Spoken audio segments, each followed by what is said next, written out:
20% of the time is to be given for revision.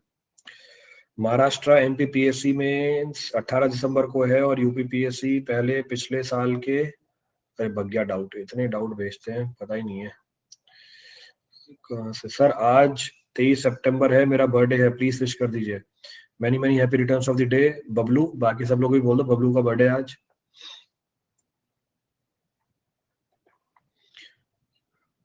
सिर्फ building material आपके note से हो जाएगा, सारे सब्जेक्ट मेरे नोट से हो जाएंगे और कुछ करने की जरूरत नहीं है। Please launch batch for JK SSB junior. चलता तो है बैच भाई, तुम जब भी कोई डाउट पूछते हो उसका होमवर्क तो क्या करो। एजेई के अलग से बैच बने हुए हैं, वो ज्वाइन कर सकते हो आप। अलग से कैटेगरी लॉन्च कर दी है जिसमें एजेई के बैच चल रहे हैं, ये बोला लॉन्च कर दो, कब से चल रहे हैं बैच, ज्वाइन तो करो। नेक्स्ट ये दूसरा आ गया जेके पीएससी के लिए, अरे बैच लॉन्च हो चुके हैं कब से। एई वाले बैच, जेई वाले बैच कब से लॉन्च है। अभी 7th सेम में हूँ, मुझे टेंशन हो रहा है कि final semester project and preparation कैसे साथ में मैनेज होगा। फाइनल सेमेस्टर प्रोजेक्ट कोई इशू है ही नहीं। क्या करना होता है भाई प्रोजेक्ट में, हमने प्रोजेक्ट नहीं किया क्या कॉलेज के अंदर, तो आपको ही पता है प्रोजेक्ट कैसे होता है। तो आपकी प्रायोरिटी प्रिपरेशन है, उस पर ध्यान दो। एनएचपीसी में ज्यादा फोकस किसके ऊपर, ज्यादा फोकस इरिगेशन के ऊपर, ज्यादा फोकस आरसीसी के ऊपर, ज्यादा फोकस बीएमसी के ऊपर। एनएचपीसी में आरसीसी, बिल्डिंग मटेरियल में सारे पड़ जाना मटेरियल जो डैम में यूज होते हैं, एडमिक्सचर खास करके, सॉइल और आपकी इरिगेशन। देन आरसीसी कब तक खत्म हो जाएगा पता नहीं, जब सारे टॉपिक खत्म हो जाएंगे तो खत्म हो जाएगा। देन एक दिन में कितने आवर्स पढ़ना चाहिए एक एवरेज स्टूडेंट को, again not a fix value. कोई फिक्स चीज थोड़ी कि मैं इतने घंटे पढ़ूंगा तो मेरा सिलेक्शन हो जाएगा, ऐसा कुछ भी नहीं होता। कोई फिक्स थोड़ी ना स्टैंडर्ड चीज है कि इतने घंटे पढ़ोगे सिलेक्शन हो जाएगा। आप इतना पढ़ो कि आपका सिलेबस टाइम पे हो जाए पूरा, तो 6, 7, 8 घंटे जितना टाइम निकाल सकते हो उतना टाइम पढ़ो, एज पर योर कन्वीनियंस, जितना टाइम आप मिल पाता है। नेक्स्ट आगे क्या है, हाइड्रोलिक मशीन पर सीपीएम, क्या बोले जा रहा है ये, हाइड्रोलिक मशीन पर सीपीएम रेलवे एयरपोर्ट प्लस पे होगा, कब का हो चुका है। हाइड्रोलिक मशीन पर सीपीएम रेलवे सारे सब्जेक्ट प्लस पे हो चुके हैं। तो अगर आप यही बोल रहे हो ये सब्जेक्ट प्लस पे होगा, एक बार नहीं पता नहीं हजारों बार हो चुका होगा ये सब्जेक्ट। हाइड्रोलिक मशीन पर सीपीएम रेलवे एयरपोर्ट प्लस पे पता नहीं कितनी बार हो चुके होंगे।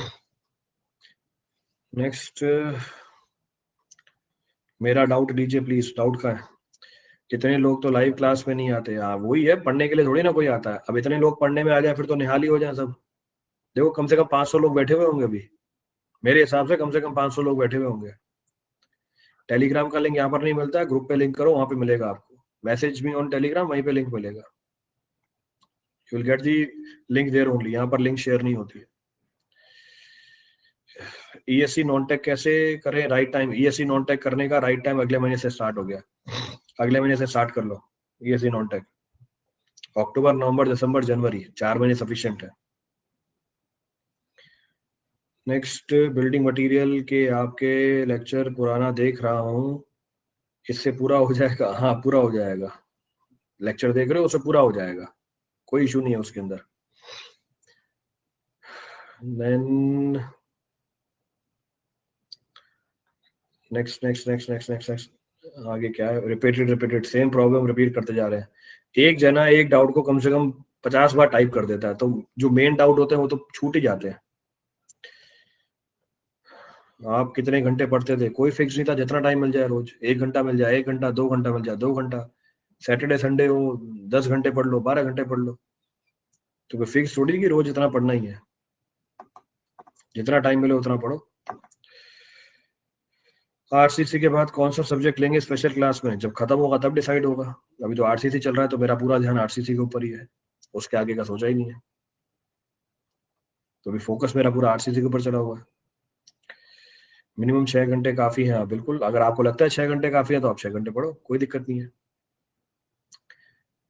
देन शेड्यूल आ गया 4 अक्टूबर से, तो बेटा मेंस बैच करा तो दिया आपको, महाराष्ट्र पीएससी का मेंस है तो मेंस बैच कंप्लीट हो गया है, सारे सब्जेक्ट हो गए ऑलमोस्ट मेंस बैच में। 26 जुलाई से चल रहा है मेंस बैच, 2 सब्जेक्ट मैंने लिए हुए मेंस बैच के अंदर, तो 26 जुलाई से लिया हुआ है, 2 महीने हो गए बैच को होते होते, ऑलमोस्ट सारे कंप्लीट हो गए।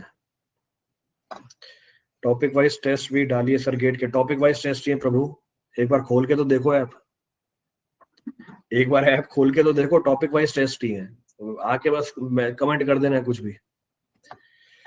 यूपीपीएससी एई के लिए ईएससी के क्वेश्चन लगाना कंपलसरी है क्या? नहीं, बिल्कुल नहीं है। किसने बोला कंपलसरी है? यूपीपीएससी एई का पेपर दे रहे हो तो यूपीपीएससी एई के क्वेश्चन लगाने हैं। ईएससी कहां से आ गई बीच में? तो जिस एग्जाम का पेपर दे रहे हो उसी एग्जाम के सवाल लगाने आपको, उसके अलावा और कोई सवाल नहीं लगाने। पंजाब जेई के लिए हेल्प कर दो सर। क्या हेल्प चाहिए सर बताओ? पंजाब जेई के लिए क्या हेल्प चाहिए आपको? गेट 2022 के लिए मिनिमम क्या पढ़ लें? सब्जेक्ट कौन कौन से? थर्ड ईयर स्टूडेंट गेट 2022 के लिए बेटा एक सब्जेक्ट पढ़ जाओगे तब भी स्कोर आता है, 2 सब्जेक्ट पढ़ जाओगे तब भी स्कोर आता है। अब देखना आपने सवाल क्या पूछा है कि गेट 2022 के लिए मैं क्या पढ़ूं, मैं थर्ड ईयर का स्टूडेंट हूँ, या कुछ भी पढ़ के चले जाओ, 15 20 30 नंबर पे तो स्कोर आ ही जाता है सबका, सारे एलिजिबल हो जाते हैं। मुझे क्या पता आपका एम क्या है, गेट क्यों देना चाहते हो? 30 नंबर लाने के लिए देना चाहते हो, या आपका इसके अलावा और कोई एम है? तो देखो 20 बार सवाल कर दिया इसने। गेट 2022 के लिए मिनिमम क्या पढ़े, थर्ड ईयर का स्टूडेंट हूं मैं, या कुछ भी पढ़ के चले जाओ, 30 नंबर तो वैसे ही आ जाते हैं किसी के भी। वो अक्कड़ बक्कड़ करके भी लेके आओगे ना ऑप्शन, 30 नंबर आ जाएंगे वैसे ही, तो कुछ पढ़ने की जरूरत ही नहीं है। यूपीपीएससी का पैटर्न चेंज हो गया है, पहले मेंस भी होता था अब नहीं, सो पीवाईक्यू कौन से करें? यूपीपीएससी के करो। तो पैटर्न चेंज हो गया तो उससे क्या हुआ, अभी भी यूपीपीएससी के करूंगा, पेपर बनाने वाले थोड़ी चेंज हो गए हैं। यूपीपीएससी वालों ने यूपीएससी वालों को थोड़ी ना हायर कर लिया है, वो बनाएंगे उन्हीं से ही जिनसे बनवाते आ रहे हैं, तो वो सेम ही रहेगा, वो चेंज नहीं होगा। गेट के में क्या लिखा हुआ है सर? मैं अभी मास्टर्स डिग्री कर रहा हूँ तो स्ट्रक्चर एमटेक सब्जेक्ट गायब हो गया सवाल ही। हाँ, structural MTech subject and BTech for competitive दोनों को ठीक से मैनेज नहीं हो रहा। तो आप एक एक चीज को छोड़ दो। अगर आप दोनों को एक साथ लेके चल रहे हो और आप ये बता रहे हो कि दोनों को मैनेज नहीं कर पा रहे हो, आप एक को ड्रॉप करना पड़ेगा। अगर आपका एम प्रिपरेशन है कॉम्पिटिटिव एग्जाम के लिए, एमटेक को छोड़ो। अगर आपका एम रिसर्च है तो फिर कॉम्पिटिटिव एग्जाम को छोड़ो। दोनों एक साथ कैसे हो सकते हैं? एक रिसर्च का चीज है, दूसरी कॉम्पिटिटिव एग्जाम है, तो दोनों पैरेलली तो हो नहीं सकती। तो अगर आप मैनेज नहीं कर पा रहे, दोनों में से एक चूज कर लो कि आपकी प्रायोरिटी क्या है। देन क्या है, मैक्सिमम बता दो कितने आवर्स पढ़ने बैठे और ज्यादा बेकार होगा। जितने बैठ सकते हो उतने बैठ जाओ। एक जना बोल रहा है मैक्सिमम कितने घंटे पढ़ने बैठूंगा, कि बस मैक्सिमम 10 घंटे ही पढ़ने, इससे ज्यादा नहीं पढ़ने। तो मेरे उतने घंटे पूरे होते मैं छोड़ दूंगा पढ़ना। ये सही सही सही सवाल पूछते हैं आप। ईएससी गेट की जर्नी कैसे हैंडल की है? बेटा अलग अलग जगहों पे बहुत सारे वीडियोस हैं, वहां पे देख लो। अलग अलग जगहों पे बहुत सारे वीडियोस डले हुए हैं, गेट ईएससी की जर्नी कैसे हैंडल की है।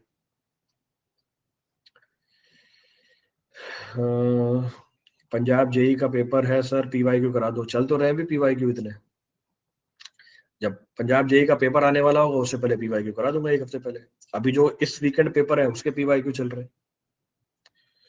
प्रिपरेशन करके जॉब लगने के बाद पढ़ाई कंटिन्यू रखनी चाहिए क्या? प्रिपरेशन करके जॉब लगने के बाद, उसके बाद कोई जरूरत ही नहीं है। ऐसा बोल रहे हो, एक बार जॉब में जाके देखो, जो पढ़ा लिखा है वो भी भूल जाओगे सब। एक बार जॉब में जाके देखना, जो पढ़ा लिखा है वो भी भूल जाओगे सब। डीएसएस प्लस में पढ़ाएंगे क्या सर? बेटा पहले ही बता रखा है प्लस में सारी चीजें पढ़ाऊंगा, तो ये सवाल तो आना ही नहीं चाहिए अब तो। नेक्स्ट टेस्ट सीरीज में 40-50% मार्क्स ही आ रहे हैं, पीवाईक्यू भी सारे लगा लिए गेट के, तो ठीक है, तो क्या दिक्कत हुआ? 40-50% नंबर आ रहे हैं, इससे क्या फर्क पड़ा? आपको तो अपने पिछले वाले टेस्ट से कंपेयर करना है कि अगले वाले टेस्ट में नंबर ज्यादा लाने हैं। तो 40-50 आए हैं इस बार, तो अगली बार 55 आने चाहिए, उसके अगली बार 60 आने चाहिए। तो आपको तो ये चीज चेक करनी है, 40-50 से क्या फर्क पड़ रहा है? गेट फुल लेंथ टेस्ट में 40-50 हो गया ये भी। प्रिपरेशन करके जॉब करने के बाद ये भी हो गया सवाल। करंटली गेट 2022 के लिए कौन से इंपॉर्टेंट सब्जेक्ट हैं? इन्वायरमेंट है, सॉइल है, सर्वे है, ट्रांसपोर्टेशन है, मैथमेटिक्स है, एफएम है। ये सारे इंपॉर्टेंट टॉपिक है।